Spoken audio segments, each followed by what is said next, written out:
leaving the city defenseless. March 11th, 1917. General Maud's army enters Baghdad unopposed. The conquering British receive high praise for their conduct from the local citizens.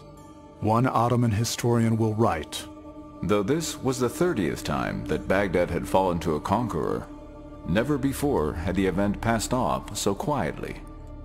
You know, Maud wants to take Baghdad, and he is able to take Baghdad. And in some respects, it was a morale-lifting victory for the British. But he clearly can't go beyond Baghdad. Now it's now a problem of holding on to Baghdad. But by this time, the British have already made a deal with the French to control the oil from Basra to Baghdad. They had done this as early as 1916, before this city was conquered.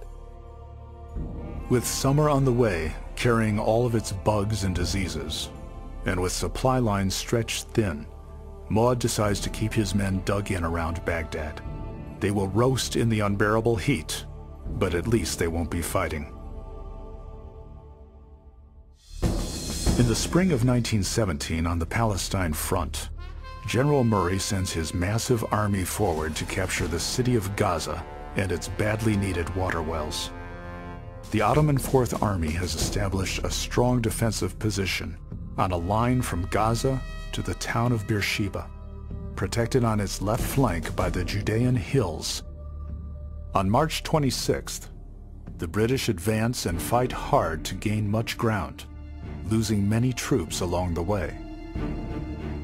Shrapnel had merged in a writhing white cloud over the advancing men.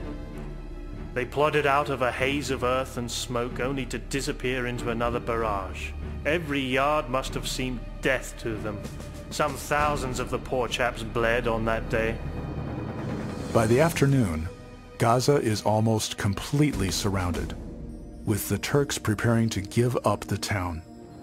Suddenly, General Philip Chetwode, commanding cavalry of the Desert Column, fears that his men are being surrounded by the enemy and orders them to withdraw. Without the cavalry, the infantry becomes exposed to counterattack, so it too is ordered to fall back. The soldiers are bewildered. In the words of one division history, "They considered they had captured Gaza, and that they had been dragged, like a dog on a leash, from their prize." On April 17, 1917, General Murray strikes at Gaza for a second time. A single British infantry division advances across a 2-mile front.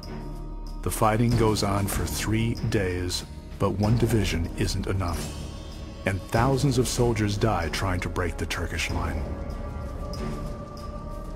On making their final charge, the Turks stood up and received them with hand grenades, fleeing then to another line of trenches.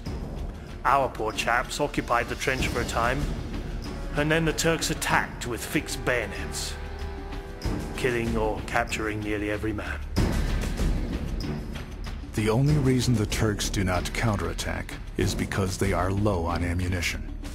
In June, Murray is dismissed and replaced by General Edmund Allenby, fresh from the Western Front. Allenby is a large man with a bad temper. Behind his back, he is known as Bull Allenby. But he is also a professional in the trade of warfare, and makes it clear to London that he will not move against the Gaza-Beersheba line until he gets plenty of reinforcements. General Allenby, in many respects, is sort of a bundle of contradictions, because he could be very severe at times. There's this famous incident when he dresses down a soldier for not wearing a helmet, only to discover that he's talking to a corpse. But he does this in France. And he's really this hard-driving commander with a reputation that was somewhat diminished.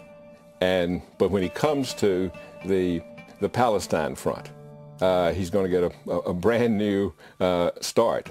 And he turns out to be a first-rate commander because he's everywhere. In fact, his own men had a signal, the bloody bulls loose, when he was making his inspection tours. But he has this really close contact with his men. Throughout the entire summer of 1917, soldiers endure the heat and other nasty features of the Desert War. Though I keep picking off lice, there are plenty more. I just can't get rid of them, and I'm itching all over. My body is covered with red and purple blotches. By October 1917, Allenby is ready to move against the enemy line.